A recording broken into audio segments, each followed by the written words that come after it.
செய்தி வாசிப்பாளர், content creator, நிகழ்ச்சி தொகுப்பாளர், நடிகை என பல முகங்களுடன் வலம் வரும் சரண்யா துரடி தற்போது விஜய் டிவியில் ஒளிபரப்பாகும் பாண்டியன் ஸ்டோர்ஸ் சீரியலில் தங்கமயில் எனும் கதாபாத்திரத்தில் நடிகர் கதிருக்கு ஜோடியாக நடித்து வருகிறார்.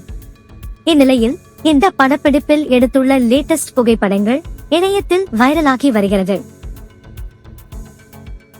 ராஜ் டிவி மூலம் சின்னத்திரையில் அறிமுகமான நடிகை லட்சுமி தற்போது ஜீ தமிழ் சீரியல்களில் நடித்து வருகிறார்.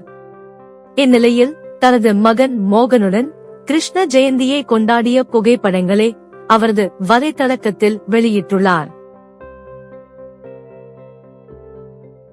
விஜய் டிவி சீரியல் மற்றும் பிக் பாஸ் நிகழ்ச்சி மூலம் தனக்கென்று ஒரு ரசிகர் பட்டாளத்தை உருவாக்கி வைத்துள்ள நடிகை பவித்ரா ஜனனி சமீப காலமாக இந்தியாவில் உள்ள பல இடங்களுக்கு சுற்றுலா சென்று வருகிறார்.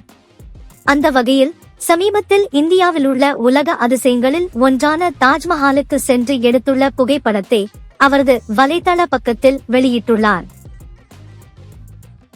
சின்னத்திரையில் சன் மற்றும் விஜய் டிவிகளுக்கு இடையே டிஆர்பி ரேட்டிங் பெறுவதில் பெரிய போட்டி இருந்து வருகிறது. இருப்பினும் சன் டிவி சீரியல்கள் தான் டிஆர்பி ரேட்டிங்கில் அதிக அளவில் ஆதிக்கம் செலுத்தி வருகின்றன. இந்நிலையில் கடந்த வாரம் வெளிவந்த டிஆர்பி ரேட்டிங்கில் விஜய் டிவியின் ஒரு சீரியல் கூட முதல் 5 இடத்தில் இல்லாமல் இருந்தது. ஆனால் இந்த வாரம் சிறகடிக்க ஆசை சீரியல் 8.48 புள்ளிகள் பெற்று 5ஆம் இடம் பிடித்துள்ளது. சன் டிவியில் ஒளிபரப்பாகி வரும் கயல் சீரியலில் சைத்ராவின் அண்ணனாக நடித்து வந்த நடிகர் ஐயப்பன் தற்போது அந்த சீரியலில் இருந்து விலகியுள்ளார். இந்நிலையில் வரும் வாரம் முதல் அவர் நடித்து வந்த மூர்த்தி கதாபாத்திரத்தில் நடிகர் விஸ்வநாதன் ஷாம் நடிக்கவுள்ளார்.